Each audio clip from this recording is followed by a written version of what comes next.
This is CBN NewsWatch. Hello, and thanks for joining us for CBN Newswatch. I'm Wendy Griffith. We begin with the congressional Democrats' plan to move forward with impeaching President Trump for a second time. At least 5 and possibly up to a dozen Republicans have signaled that they will also vote in support of the effort. This after Vice President Mike Pence indicated he will not invoke the 25th Amendment. Caitlin Burke has the story. In a letter sent to Speaker Nancy Pelosi, Pence said, quote, "Last week, I did not yield to the pressure to exert power beyond my constitutional authority to determine the outcome of the election, and I will not now yield to efforts in the House of Representatives to play political games at a time so serious in the life of our nation." House Democrats now plan to move to impeach Trump. If successful, it would make him the only president in U.S. history to be impeached twice. At least 5 House Republicans plan to vote to impeach the president, possibly up to a dozen, including Liz Cheney, the 3rd highest-ranking GOP lawmaker in the House. In a statement, she said, quote, "The President of the United States summoned this mob, assembled the mob, and lit the flame of this attack," adding, "There has never been a greater betrayal by a President of the United States of his office and his oath to the Constitution." Impeachment only incites more division. It does not provide unity. Arizona Congressman Andy Biggs, who opposes any action against the president, called on Cheney to resign her leadership position. On Fox's Hannity program, constitutional attorney Alan Dershowitz called the impeachment vote theater because the president will likely be out of office before the Senate can hold a trial. The Constitution only empowers Congress to impeach and remove a president from office. Once he's out of office, Congress loses jurisdiction. They can't have a trial. President Trump, meanwhile, is not taking any responsibility for the attack on the Capitol. So if you read my speech, and many people have done it, and I've seen it both in the papers and in the media, on television, it's been analyzed, and people thought that what I said was totally appropriate. According to the Washington Post, the FBI issued a warning a day before rioters stormed the Capitol that violent extremists were headed to Washington, prepared to commit acts of violence and, quote, war. Acting Attorney General Jeff Rosen says no resources will be spared in protecting the public in the days to come. Caitlin Burke, CBN News. Thanks, Caitlin. And you can follow the story and find the latest on the president, Congress, and impeachment at cbnnews.com. Adam Kinzinger, a Republican congressman, wants pastors who spread what he calls the conspiracies of a stolen election to apologize. In the last week, some prominent pastors have pushed back against conspiracy theories, including Pastor Tony Suarez, one of the president's Faith Advisors. Suarez says he believes there were legitimate concerns with the election and doesn't regret calling for a recount. Still, he says holding on to the idea that President Trump will continue as president is wrong. I had someone write to me last night, and they said, Pastor, you can't quench our faith. He said, I get what you're saying, and I see what you're saying, but I'm still holding out hope. And so I'm going to believe anything that gives me a glimmer of hope. And I think that's dangerous. I think we have a responsibility to the Lord and to the people of God, too great to be sharing conspiracies and producing and provoking fear and anxiety amongst the people of God. Suarez went on to say believers should seek to validate what they believe and what they share. Well, despite the spread of the coronavirus, governors and local officials in hard-hit parts of the country are resisting putting new lockdown measures into effect. Unlike last year, even Democrats are now against forced closings. Meanwhile, the Trump administration is pushing states to quickly start giving coronavirus vaccinations to people 65 and older and younger people with certain health risks. It's part of a move to slow the rapid spread of the virus as the death toll keeps climbing. New locations for mass vaccinations like football fields and baseball parks are opening up around the country.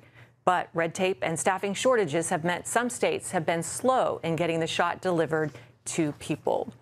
Well, Florida Governor Ron DeSantis is doing his part to fight back for conservative free speech against apparent and growing censorship by big tech companies.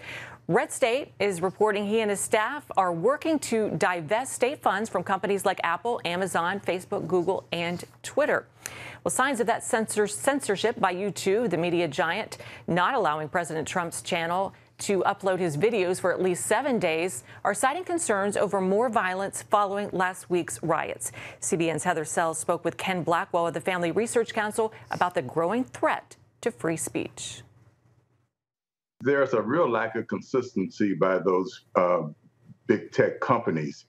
They're alleged to be neutral platforms for the free exchange of ideas, and that any regulation that they have will be evenly and fairly applied.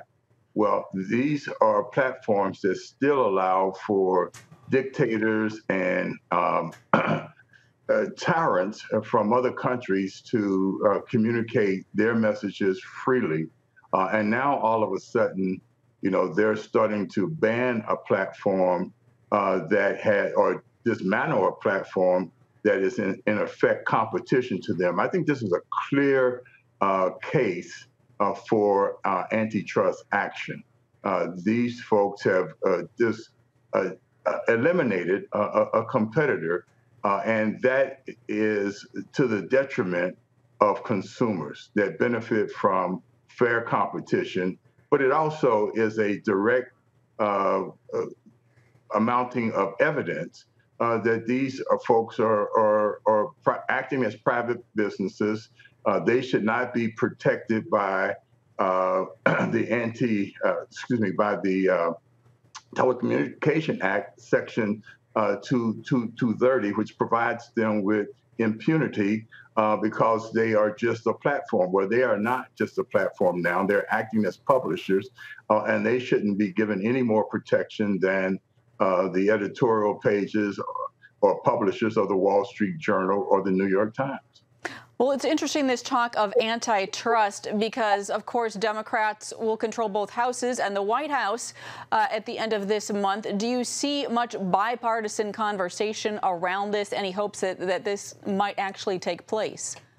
Well, over the last year, there has been agreement on the left and the right that these businesses were too big and they were exclusionary, and that they discriminated and actually really did destroy the context for free exchange of ideas. And this is now evidence that those concerns are real. So I'm not sure that they will escape further examination, even though the extreme element of the left seems to be pleased and seems to be playing to their interests to maintain their 230 protections by encouraging them to discriminate against conservatives. Look, our constitutional framework is being destroyed. For 244 years, we have been a constitutional republic where we've really elevated and appreciated the rule of law and fairness, equal protection of the law. Well, this is being destroyed by the left, the radical left, and they're going after anyone that advocates a worldview that is different from theirs. And so they'll go after not only religious liberty, Second Amendment rights, they in fact will go after anything that stops them from converting our free enterprise system into a Western European style socialism. All right, and I want to just briefly ask you, of course, the tension here is how can we encourage a conversation that allows for free political speech, but that also isn't a haven for people who are violent extremists? How can tech companies navigate this tension? I've tried to be consistent. I think the riotous action that took place, the assault on federal property that took place on January the 6th was just as wrong as those assaults against federal property, the destruction of businesses, and the loss of life that took place this summer when many of these media outlets were making excuses for that criminal action and that assault against persons and property. All right. Well, Ken Blackwell, we are out of time. Thank you so much for your insights. Good to be with you.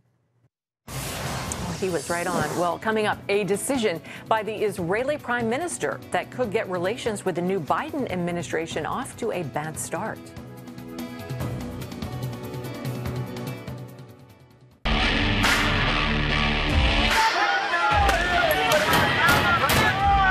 have sex before you marry is a bad idea. Don't tell me there's no such thing as gun violence. That just depends on your definition of when life begins.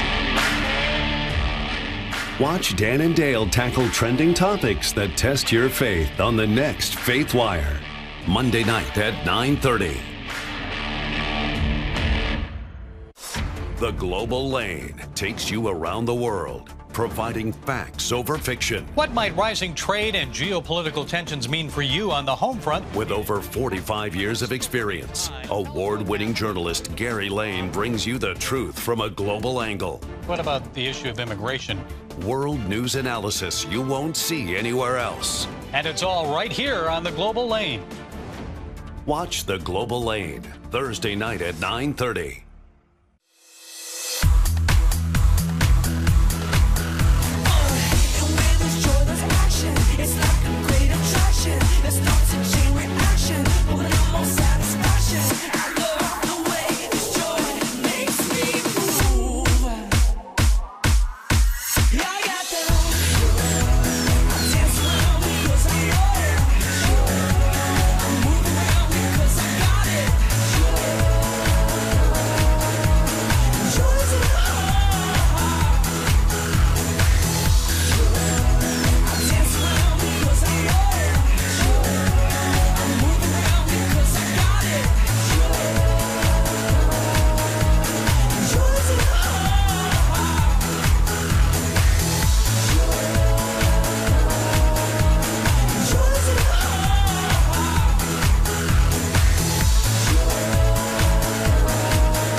Welcome back. United Nations inspectors say Iran has taken another step toward creating atomic weapons. The Wall Street Journal reports the terrorist nation has plans to manufacture key materials for the core of nuclear warheads, even before President-elect Joe Biden's inauguration next week. Meanwhile, Secretary of State Mike Pompeo says the U.S. has declassified intelligence reports that Iran has secret ties with al-Qaeda. They are partners in terrorism, partners in hate. This axis poses a grave threat to the security of nations and to the American homeland itself. I would say Iran is indeed the new Afghanistan as the key geographic hub for al-Qaeda. Wednesday, Israeli warplanes attacked Iranian-backed militants in Syria. Well, changes are almost certain to come with U.S.-Israeli relations during the Biden administration. CBN's Chris Mitchell reports Israeli Prime Minister Benjamin Netanyahu made a bold move that could alienate the incoming president.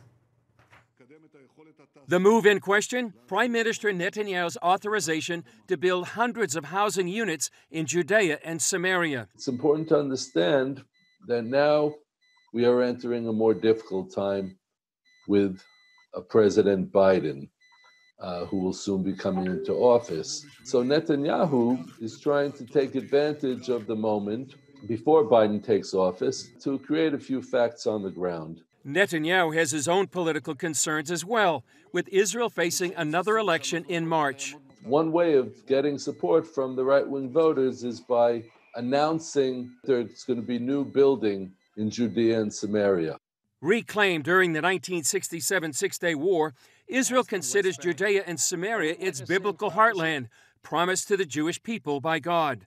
Palestinians in much of the world call it the West Bank, view it as occupied territory, and want to see it become part of a Palestinian state. David Rubin, former Shiloh mayor and author of Trump and the Jews, said Trump has been very good for Israel. President Trump has been the best president in history, in the history of United States-Israel relations. Among his accomplishments are recognition of Jerusalem as Israel's capital and moving the U.S. Embassy to Jerusalem. That's a fait accompli. Biden's not going to go back on that. Then the recognition that the Jewish communities in Judea and Samaria are not illegal, which is a big change from what Obama, Bush, Clinton, what they all were saying before that. Palestinians were angered by many things Trump did, including his Jerusalem moves, defunding of the UN body responsible for Palestinian refugees, and the Abraham Accords between Israel and 4 Arab states. While Biden is considered to be a friend of Israel, he is also expected to be more sympathetic toward the Palestinians. Meanwhile, the foreign ministers of Germany, France, and Jordan met in Egypt. They released a statement urging the resumption of credible negotiations between Israel and the Palestinians and reaffirmed their support for a 2-state solution. So for Israel, the heat is on.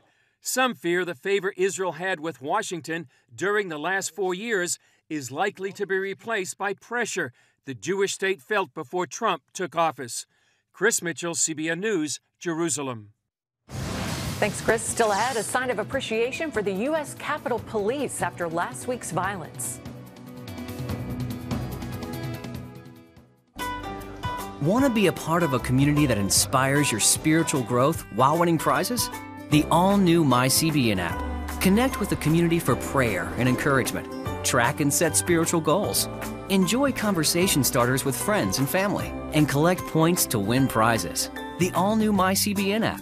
A great place to belong. Download the app at cbn.com/mobile. Grow, connect, have fun. The all-new MyCBN app. On the home front.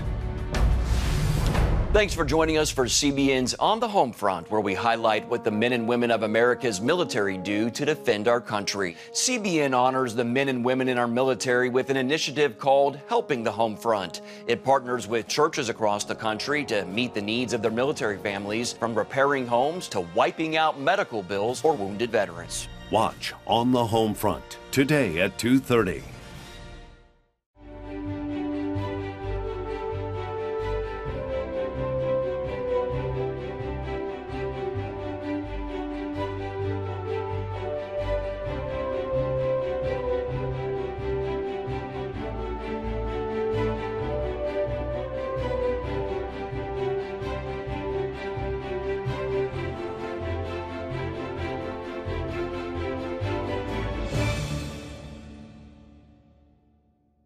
Too often, we carry baggage from our past. You know what it's like. It affects everything and everyone in our lives. It's always there, weighing us down and keeping us from achieving true happiness. But do you know God never meant for us to be trapped in the past? You can be free of your baggage. Learn how God's forgiveness leads to changed lives and new beginnings. Call the 700 Club. Well, usually there's not much to see on the walls along the tunnels underneath the Capitol building, where lawmakers and staff make their way from one part of the building to another. That's not the case this week, as many members of Congress and staff took the time to write thank you notes to the Capitol Police who protected them as the riot unfolded last Wednesday. Some notes were on sticky notes, while others were decorated pieces of paper with red, white, and blue to get their message of gratitude across. One note read, "Their courage and bravery will not be forgotten," and there were many, many more just like that.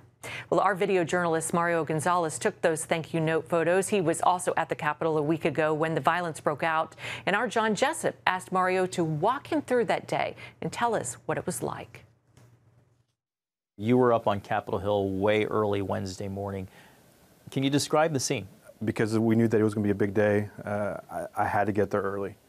So I got there at about 4:45 in the morning, just hoping and praying that there was a spot available. Some of the other cameramen on the location were kind of giggling and laughing at me as I walked up with all my gear. Like, you're number 5, we're having to turn away. He thought about setting up at an outdoor location for media. And I was like, no, it's going to be too cold. But instead took a gamble. I think I'm going to ask for forgiveness and park right here. And so that's what I did. A decision with divine implications for his protection and spiritual intervention. Mario eventually made his way to the Capitol building. You could easily start to feel the atmosphere kind of change, that, okay, this can potentially become a major news story. So the cameraman in me, the journalist in me was like, okay, let me try to figure out a way how to get out there to go see what's going on. So that's when I started to make my moves. So I get up the escalators, and my first view is a Capitol police officer sitting down on a chair and medical staff attending to him. And they're cleaning out his eyes. I immediately changed. I went from journalist to prayer warrior. And I got up the escalator and I saw maybe around six Capitol police officers being attended to by medical staff. And my heart just sunk. And so I'm there, I'm looking at these police officers, and I just started to pray. A response that captures Mario's heart and mentality. He saw other officers hurt and started to pray for them, but was confronted. Police officer ran up towards me, no filming, no photos. And I'm not. He's like, I said, I'm here to pray. And he was like, what? I was like, I'm here to pray. I want to pray. Thank you. You and your coworker, Abigail Robertson, who covered Capitol Hill, you both see this as a mission, not just an assignment, but a mission. We do. This is an opportunity that not very many photographers get, and that this ministry has trusted me with the responsibility to capture what takes place at this location is a great honor. Did you allow your mind to wander and think the worst? No. Why is that? Well, my time living in Israel, I think prepared me for moments like this, where you learn to keep your head on a swivel and you learn to be prayed up. I think that God's given me the grace to walk this out, to be in a place like this during a time like this, to be able to handle myself professionally and that's the way I should. Indeed you did, Mario. We're all so proud of you. Well, many of the photos in that interview were shots that Mario took, and to see more of his images from that day, go to the CBN News Instagram page, and you can find that at CBN News. We'll be right back. Are you suffering from feeling tired or worn out during the day? Can you not turn off your brain at night? You are not alone. Hi, I'm Dr. Michael Bruce, the sleep doctor, and I've partnered with the Christian Broadcasting Network, and we're gonna bring you some unbelievable information that you can use tonight to get a better night's rest. Wake up to your best life. Call 1-800-700-7000 or go to cbn.com to get your free copy of Protect Your Sleep today. Nutrition, exercise, essential oils, weight loss, and more. It's Healthy Living with Lori Johnson. Talk about what's in this. Join CBN health reporter Lori Johnson to get the latest information from today's top health experts. This is fantastic. Find out what you need to know to live a healthier life. Watch Healthy Living, Tuesday night at 9:30. Woohoo! Hi, Superbook fans. Here's something else you'll love. It's the new Superbook Bible app. It's packed with games, activities, and Superbook episodes that you can watch for free. Oh no! There's trivia, a fun daily devotional, and answers to your Bible questions. Plus, an easy-to-understand Bible the whole family will enjoy. You can even create your own Superbook character. Ta-da! Whoa! Millsburg Falls man coming. Sorry, pardon me. Sorry, excuse me. Ouch! Are you getting this? Earn super points to win daily prizes too, and so much more. Time to get back to my adventures. See you soon. It's the new Superbook Bible app. Free downloads on iTunes, Google Play, and Amazon. The Last Champion, a new movie trending right now on multiple streaming platforms, has a powerful message of forgiveness. It's the story of a former Olympian whose life is turned upside down, first by a scandal, then by the death of his mother. Studio 5's Ephraim Graham gives us a closer look. Junior high champion John Wright, he hasn't lost this year. John Wright is dominating at these Olympic trials. You got a lot of guts showing your face around here. I was hoping to get a loan. I can't lend money on a mortgage that's 24 months in default. Legally, you can't foreclose. I can do anything I want. You're not the star here anymore. Is it safe to say that this film is a family affair? It is safe to say that, yes. And there's a member of our team that's not here today, but our daughter, Ivy Withrow, co-writes with us. You worked so hard for these. Please don't throw them away. I don't even know who this person is anymore.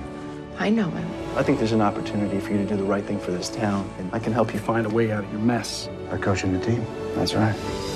How did this story come to your family? We said we really wanted to do a redemptive piece. We wanted to do a comeback story, a hero story, and that's really how, where the genesis of this was. Here, all right? I get down and then move. Why was this an important story to tell now? When we wrote it, there was a different world we were living in. Yeah. There's so much heartbreak and so much division right now. And this movie is about forgiveness and love and community. And it just happens to, be landing particularly poignantly at this moment. And also, I think why it's really relevant now is a lot of what's going on, it seems hopeless out there and it will never come together. And I think this has got a great message of hope. Oh, double at your end! Oh man, 11-10 now! As I'm watching the film, I kept going back and trying to find this story. It's like, whose life is this based on? Who did this happen to? That's how real it felt watching it. Much. I think we wanted to be like an everyman story too, or every woman, but just happens to be this guy is the one we center the story around. But just that inability to function because you feel so ashamed and you're carrying this regret and you don't know what to do with it, and it just sort of defined his life for many, many years until he had to just finally break open and face his demons and face the past. And we wanted to keep the messages as broad as we could so anybody could feel that I know someone like that or I have felt like that. You know what I'm saying? We wanted to keep it very, with all the characters, really three-dimensional, very authentic. Life's weird, huh? Yeah. It can be a tough opponent, for sure. It was very meaningful for us to get the story right, because I think it represents a lot of what people are feeling right now. To touch hearts that way would be remarkable. Panthers on 3. 1, 2, 3. Panthers! The Last Champion, trending now on multiple streaming platforms. Well, that's going to do it for this edition of CBN NewsWatch. Remember, you can find more of our news programs on the CBN News Channel anytime or online. We'll see you next time. God bless.